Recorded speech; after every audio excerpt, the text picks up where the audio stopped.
Konbanwa minasang, this is Joyce Barriata.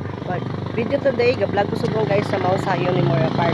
So na-amaze ako sa amon niya site no, sa amon entrance no, may entrance gate kami din the gate. So kanami natawa na highlights isa guys. So super romantic katama.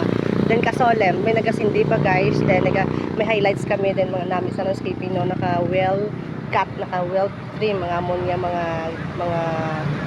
plants no kanami. So malimpyo katama. See guys no, invest na kamo guys no, ga-vlog ko subong sa amon niya site no, naga-video ko. So naghapit ako para ma-flex na sa inyo guys. Sa sulod amo mato nagasindi.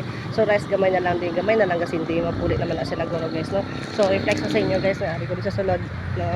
This is the actual no view o Mount Zion Balasan entrance gate. Sa sulod guys no kanami. Wala na gali magasindi, sorry. Then may ano na siya guys, reflect na may mga solar na siya guys. This is the reality no kung gabi. Okay, so the Mount Zion Chapel. Okay, so tomorrow is my duty.